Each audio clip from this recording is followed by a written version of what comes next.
his taxi's not coming in or whatever. Doesn't matter. It's okay. Whoever can make it can make it. Well, tough. It's fine. So, yesterday was quite interesting. Very, very interesting. So, I'm sure none of you have been to the Metro Toronto Convention Center, but it's pretty huge. Cause like Toronto's like one of the biggest cities, if not the biggest city in Canada. I'm pretty sure it is, but it's also the capital of Ontario, where I live, and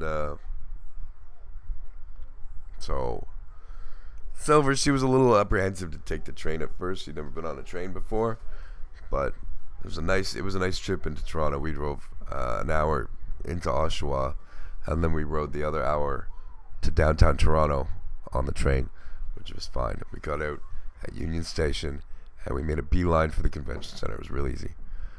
I did take one picture up above the crowd in the North Building first thing in the morning. We were there by 10, got our badges and everything figured out. So then I knew I had to be in the South Building on the 700th level, which is, I think, one level above the bottom. 800th level is the bottom floor. You can't get any lower. You got to go down like 4 escalators or something. So I had to be on the 700 level, the second to bottom level, to go to the Jim Lee thing that I paid for. And to go meet Jim Lee, co-publisher DC Comics, one of the greatest artists in the business. I'm sure everybody knows. But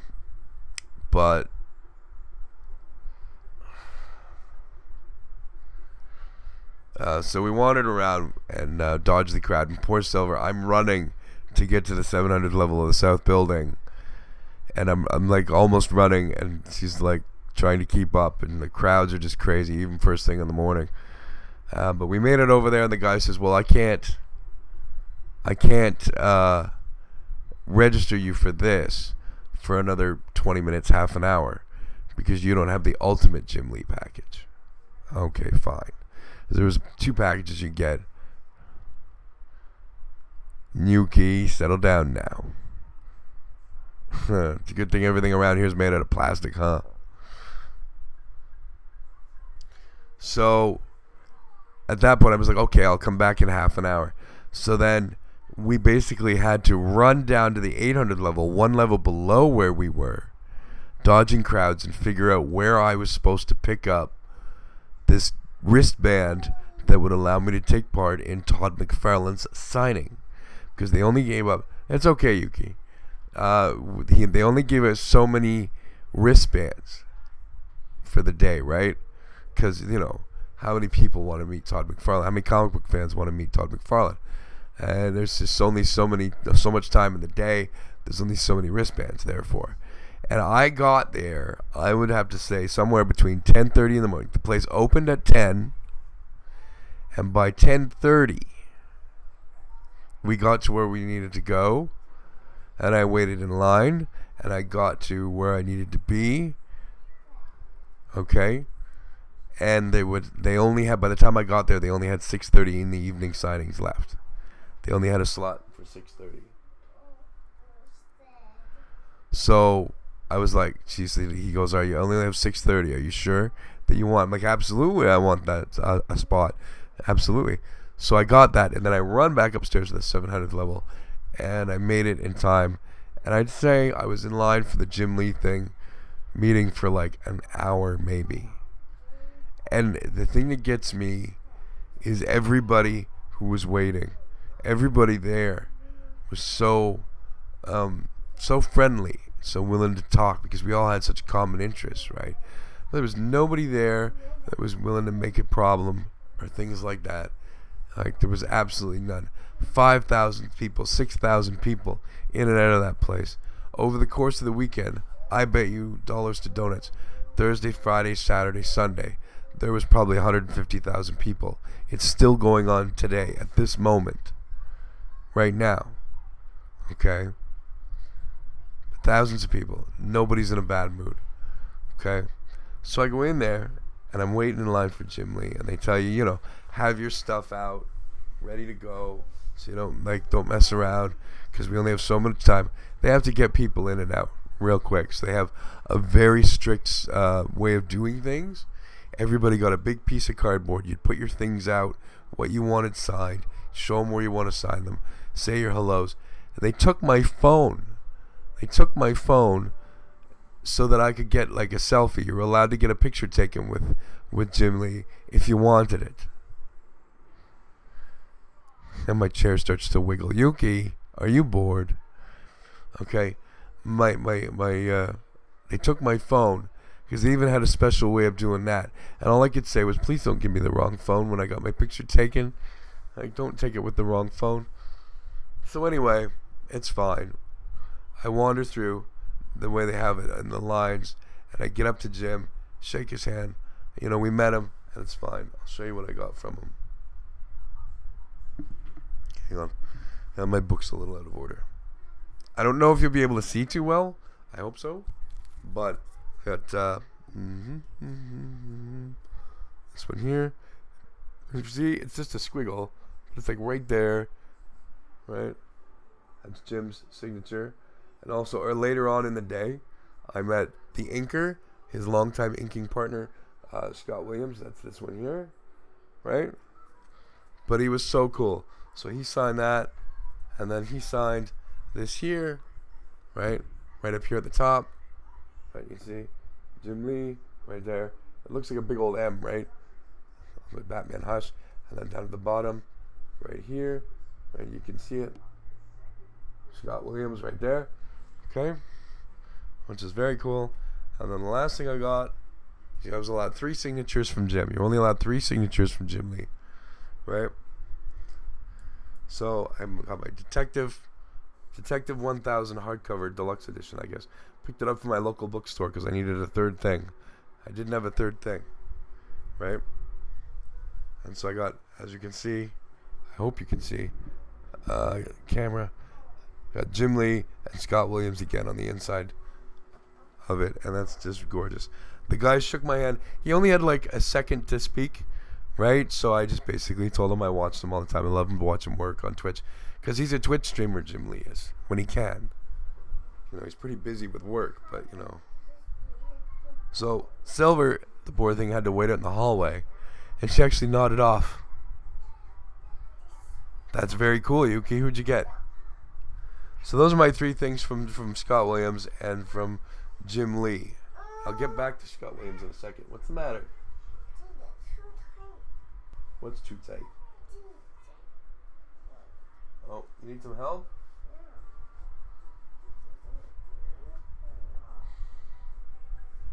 Turn.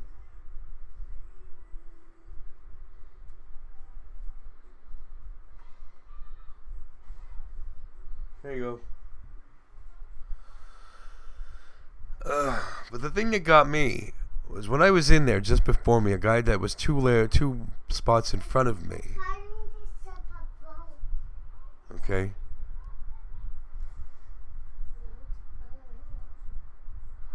Oh, that's cool. Yeah, okay. I know the characters. I don't know the voice actors. So there's this guy, 2 guys in front of me waiting in line for Jim Lee. He gives his stuff to Jim Lee, and Jim opens up the front cover of this book, and the guy explains to him that he had signed this book and drawn a quick sketch of a Superman bust in the inside cover of this hardcover book back in 2006. Okay, and he asked Jim if he would please if he could open up if he could open up the book and just hold it open so the guy could take a picture like on a digital camera. Okay, and Jim's like, sure, no problem. So he opens up the book and he's holding it there and he's smiling for the camera. That Jim Lee, the co-publisher of DC Comics and one of the greatest comic book artists in the business in the last 25 years, said, yes, you may do this. I will do this for you. And he held it open. Guy took the picture with the camera, and the staff at FanExpo lost their minds. They took this gentleman's camera and they deleted that picture because they didn't figure he was entitled to it. Jim said yes, and the staff took it away from him. I couldn't believe it. I'm like, it's right there. If I heard Jim say yes, absolutely, I'll do that for you, then surely to God the staff would. And I'm sorry, even if, like, I get no preferential treatment, like no special treatment, because if one person gets special treatment, then everybody's gonna want it. But if the man says yes, then that's fine. That's fine. Okay, but if it's against the rule, okay, but sure, it's bending the rules a little bit, because people paid money. I paid $130 to meet Jim Lee, over and above what I paid for my admission ticket. But Jim said yes. Okay, like, this thing was important to this man. Okay, he wanted this one picture of Jim, and they lost it. They took his camera. Right? And they would have, if he didn't give it over, they would have ejected him from the function, period. So that made me mad. But anyway, so that was kind of cool. We made it through that. The next thing that happened, I'll get to Scott right now. Scott Williams, the inker, longtime inking partner of Jim Lee. I found him later in the day, and he actually talked to me a little bit about, him and Jim and how long they've been working together. It was very brief, but he was very nice, very polite, very, I guess you could say, kind of in a computer way, user-friendly. You know what I mean? Very approachable. And I found out his thing was, he was charging money, but he said on his thing, he was selling signed prints for $20 each. Okay, which I got one from him. See, I don't know if you'll be able to see it. I hope so. Right? See if I can get far enough away. My stupid chair. Right? So there's the print from, let me move my microphone, from Scott Williams. I think he penciled and inked this. This cost me $20. It doesn't really matter, but and he signed it down there at the bottom. You can see. Right, where is it? Stupid light. Right there. Okay. There's my print. So they were $20 each. Okay, that's really cool. And any of the books that you gave him, like I got those 3 same books I got Jim to sign, I got him to sign them too.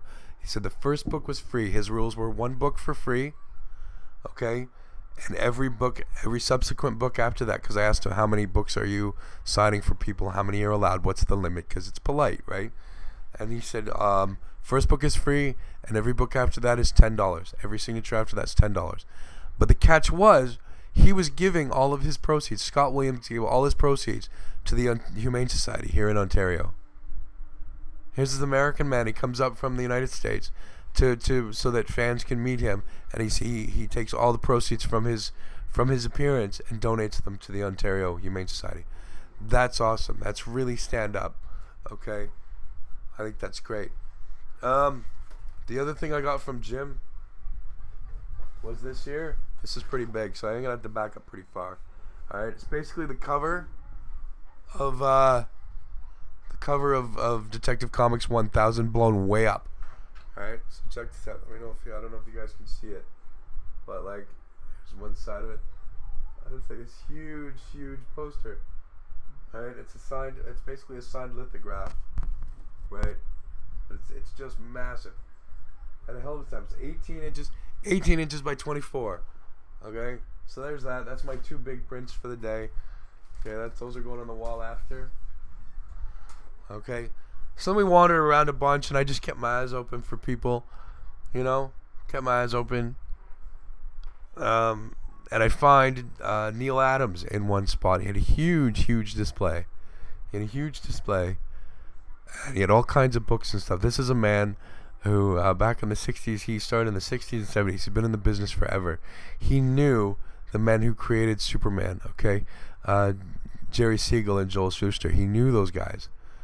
Personally, he's been in the business forever. Back in the 70s, he helped recreate Batman and give him his iconic look of today, kind of.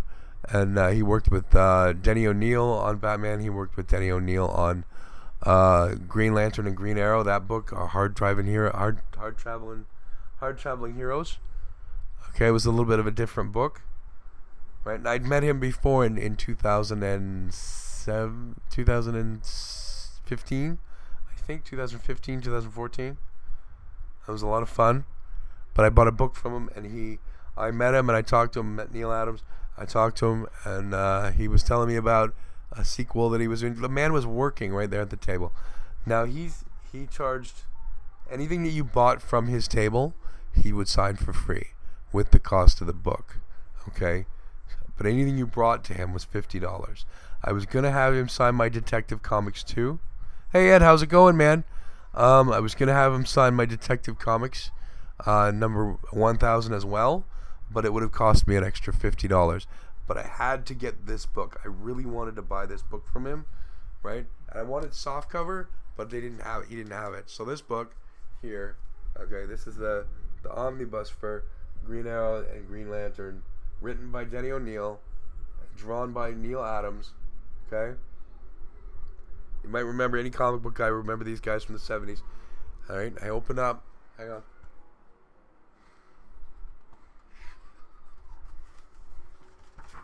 Open up the inside cover, right? Where's the camera settled?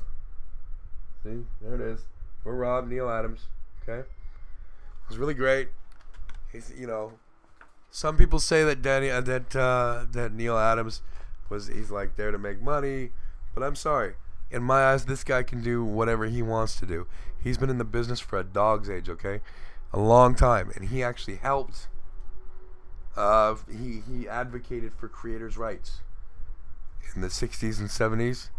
Okay, so whatever. I'll give that guy my money, my respect as an artist and as a worker. So that's fine. We got that. And I talked to him for about 5 minutes. Okay.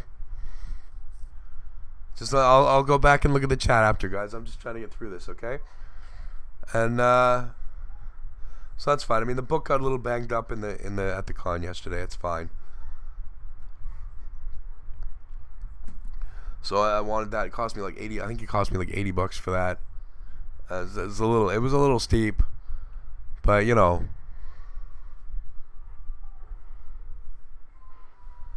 And okay. Well, what else did I get? This here. Okay. I don't know if any of you have heard of Batman: The Long Halloween. It's one of the top 10 Batman stories ever told, written by Jeff Loeb and drawn by Jim Sale. It's right here, right? Okay. It's one of the greatest stories Batman ever told. I met Tim Sale yesterday as well. I talked to him for a few minutes, and this guy was kind of funny. I thanked him for everything he does, because this man, he's such a great artist, and him and Jeff Loeb make the perfect team. It's kind of like Jim Lee and Scott Williams. Only Jeff Loeb is a writer. Okay, Jeff writes the stories, Tim draws them. He did Captain America, the Marvel color books. He did Captain America White, Spider-Man Blue, Daredevil Yellow, and Hulk Gray. But The Long Halloween was my favorite, and he signed that for me. As you can see, I'll show you in here. In here, okay. See, Tim Sale, right? Real stand-up guy. You always ask, if you go to a convention, never expect a handshake. I learned that. Some guys, they don't like handshakes, man, because they shake 1,000 hands a day, right? Literally 1,000 hands a day. Some of them. Some guys don't like to be touched, like Howie Mandel. He doesn't like to be touched, right? So you always check, right? So I asked Tim Sale, do you mind? Like, do you shake hands? He's like, absolutely. And he took my hand. He had a very light grip, and he shook my hand, and I thanked him for the work that he's done and the work that he continues to do. And he said to me, he said, you know what? I don't have a problem shaking hands. My problem was when people grab your hand and they squeeze it. They don't like when you squeeze my hand. He says, I'm an artist. He says, my hand is my money maker. That's how I make my living. You damage the hand, I can't make a living. Right? I mean, these people have their hands, insured for thousands of dollars. Millions, like sometimes even more. Before the last thing, I'm going to show you guys a big purchase. I made one big purchase yesterday besides that $80 book. I made one big purchase, right? This book, I believe, was June. Let me get my computer out.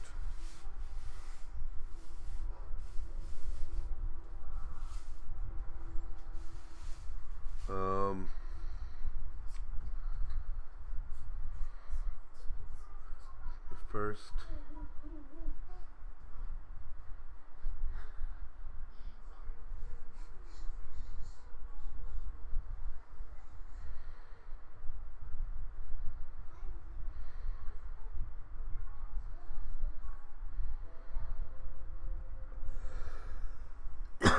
Oh, fuck. Okay. Come on, load. Okay. This book came out in June of 1966. Okay, this book that I bought. My big purchase. The cover was drawn, I know for fact cover drawn by Carmine Infantino, longtime artist of DC Comics. He probably sadly passed away by now. It's this here.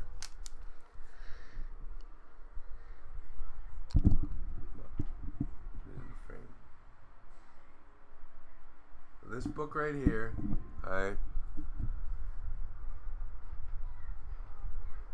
This book right here, yeah, I know it has a $180 price tag on it, and I'll tell you why in a minute.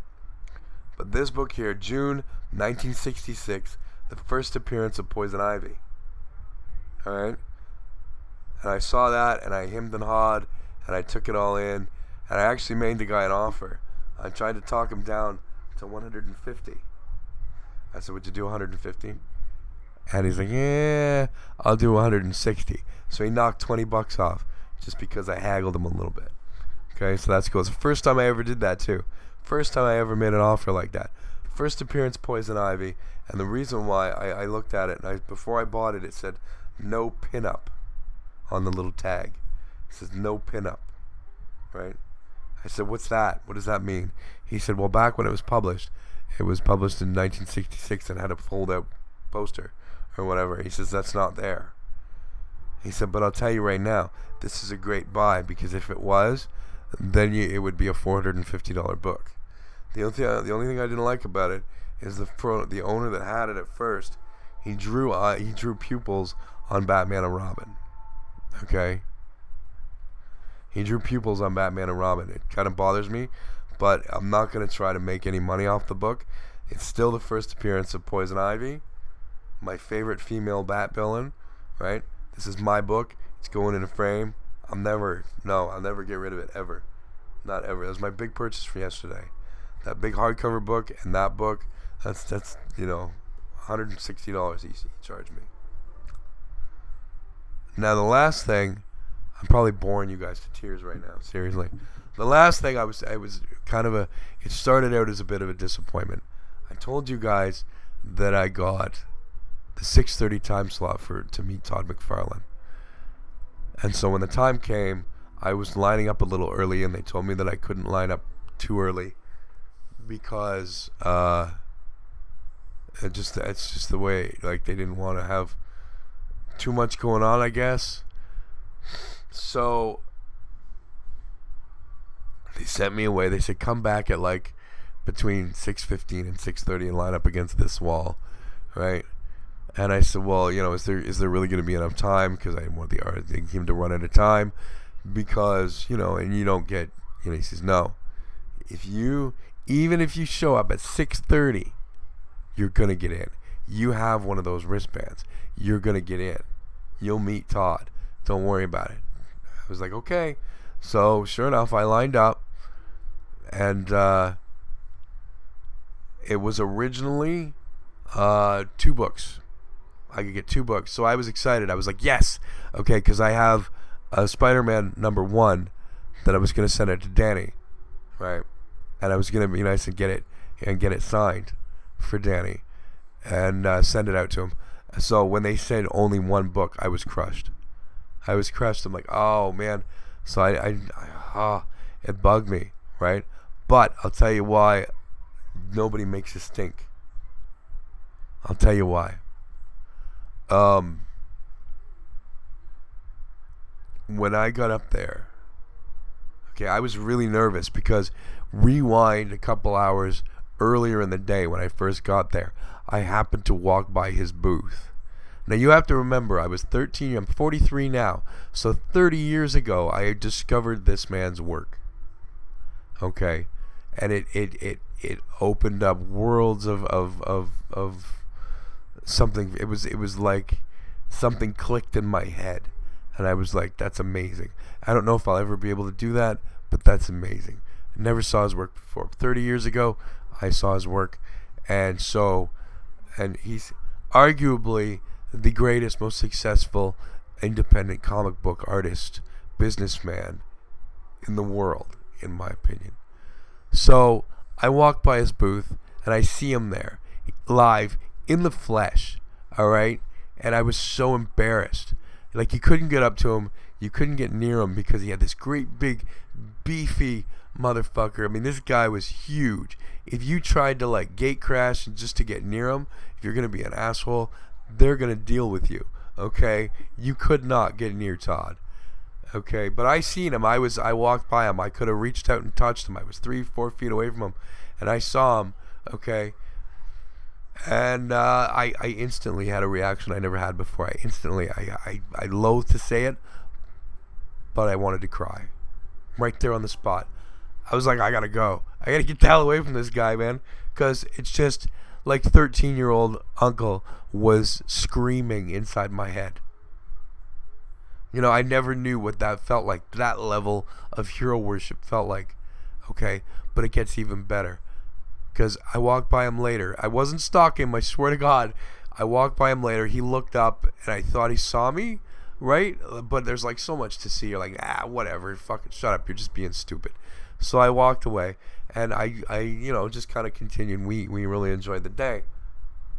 So later on, okay, when I'm lined up, and there's this guy, and there's this guy, and he's gone, and he's gone, okay, and they're saying they're trying to get him through as quickly as possible, but here's this man, he's taking time for everybody, he's high-fiving people, he's shaking their hand, he's talking to them, right, he's listening to them, making people smile, okay, so here's me, I get up to him, my hands are shaking, alright, I don't know what to say, I'm probably going to get choked up telling you guys this, but he held his hand back like this, okay, when I'm standing right in front of him, and he swung forward like this, and he took my hand and he gave it a good firm squeeze, and he shook it and he said, "How are you, sir? I've been waiting for you all day long. Thank you so much for coming.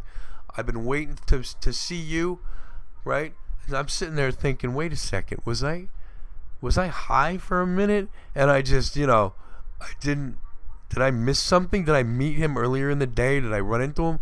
Something and I just don't remember, right? But he talked to me like I was on his level and he was on mine.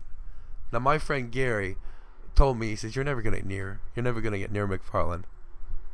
But he talked to me in a way that made me feel like I was his friend from years ago that he hadn't seen in 5 years. He talked to me like he knew me my whole life, right? And he asked me what brings me, like, you know, what do I think? How am I doing? He says, how you doing right now? I said, I'm not going to lie, sir. I'm freaking out a little bit. He's like, why? What are you freaking out for? And I said, look, I'm a little nervous, right? I said, but I have to tell you. And I told him thank you for his work and for everything he's done in the comic industry. But I said, this book, and I showed him this right here. I showed him the cover for Spider-Man 316. Okay, and it was my first experience with his art. And I said, look, this book, I bought this book originally off the stand 30 years ago, last March, right, off the rack in 1989, March of 89. And he said, yeah. I said, I you know, read it and reread it and studied your art. I said, but my stepfather threw it in the wood stove. And he looked at me right in the eyes, and he's like, his jaw hit like hung. Your stepfather burned your book? Why? I said, because it was his way of dealing with me. He was a very strict man, and he burned whatever, he took away from me whatever. He says, he burned your book. I said, yes, sir. And he says, let's go rumble him right now. Let's go beat the crap out of him right now. And I laughed. I was like, I wish. It was so cool. He looked terribly offended because 30 years ago my stepfather was a jerk and decided to punish me, right? And he took that book, he gave me his signature, and he thanked me for coming. He thanked me for waiting all day long for 2 minutes of his time, and he shook my hand again. And I had to stop myself from crying the whole time. Like 20 minutes after that meeting, I was a mess. Like, a man as big as him, as big as, like, I love Jim Lee and I love Scott Williams and all those guys, Neil Adams, they're all really great, but I didn't know what to expect with Todd McFarlane. And he's so popular and he's so just in demand. His time is so valuable. You think that it's going to be like one and done, right? Like, here's your book, nice to see you later, right? You'd be lucky to get a handshake. And this man took 3 minutes of his time out for me. And it meant so much. So here's the book, right? I don't know if I showed you guys. Here's the book with the signature. Danny, buddy, I am eternally sorry that I could not get that book signed for you. I'm not very good at pushing my luck, you know what I mean? So I tried, man, I really did. But I tell you, I respect that dude. I respect that dude. He's definitely something else.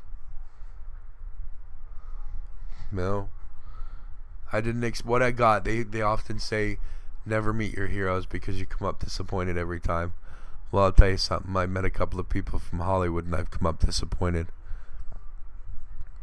But every single comic book icon, every single comic book personality creator that I've met has been absolutely incredible. Neil Adams, when I was at his table and he was signing my book, he was talking to me about when I met him in 2014. He didn't remember me, of course, because he's so busy. But he was talking to me about the story that I had bought from him, and he was telling me that he was writing the continuation and drawing the continuation right there at his table.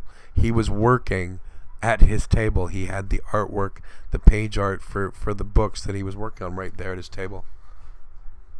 Right? But he took time. He took 3 minutes out of his time.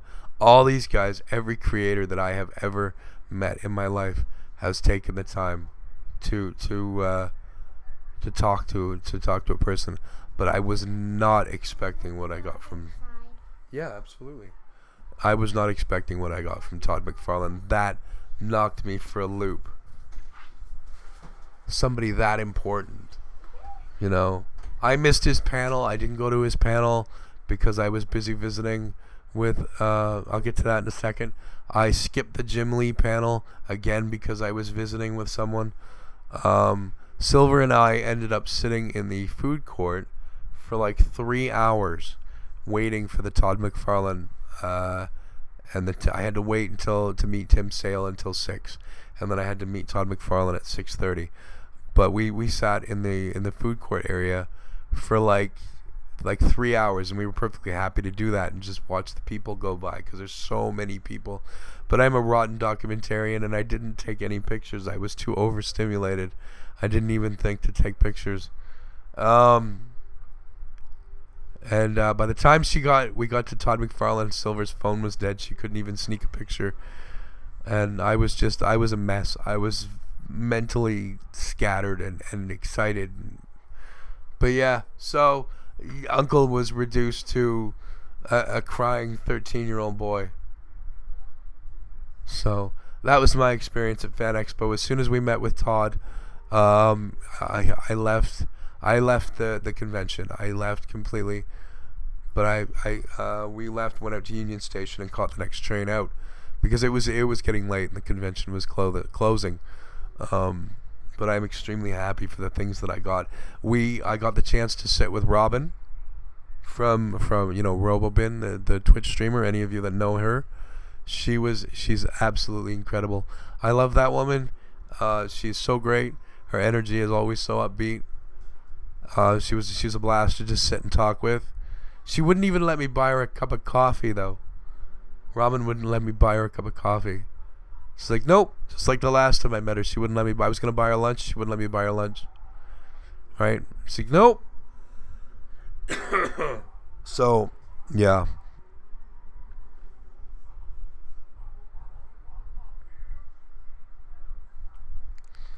Let me catch up on the chat here a little bit. I'm getting seriously behind. Yuki's typing stories out, and I'm just talking away like a fool. Walks over to Kitsune and jumps in her lap. That's where you and I differ, Uncle. I can respect your passion for comics and thing of beauty. However, I'd rather spend $200 on a high-end figure. But that's just me. Maybe down the road things will change. Yeah, I get that, man. I get that. I probably wouldn't. I wouldn't spend like 200 or 150 or 200 bucks on a book unless it was something important to me. You deserve your kindness and humbleness and back in spades. One of a kind human. Oh, thanks, Ed. Man, you're awesome. Yep, he totally knocked me for a loop, Dan. I was not expecting what I got. Best things about meeting Quentin and Joseph Flynn was I told him my favorite phrase from Axel from Kingdom Hearts. And I literally did the hand movements and everything. His voice acted the same thing that he does for...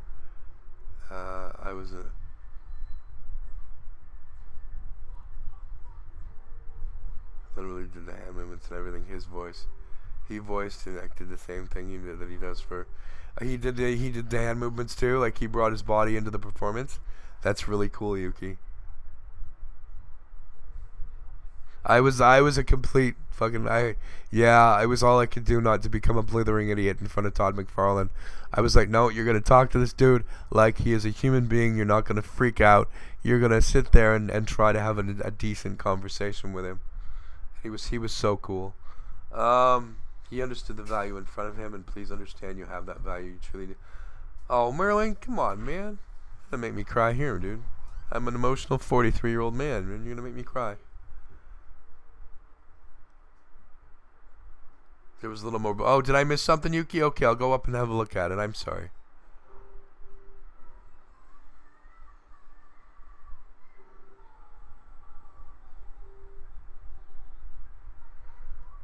Yeah, okay, there it is.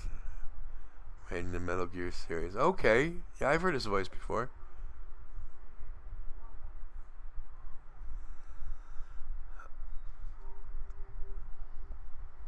Silver the Hedgehog from the Sonic series. Cool. That's really cool. So that was my convention. I'll probably cut this up and use it as a YouTube video. So I'll just add this in here. Thank you so much for watching this video. We're gonna download this video later and cut it up and put it on YouTube probably. But yeah, thanks for watching, guys. Thanks for listening. I hope I didn't bore you to tears with my story. Anyway, carrying on.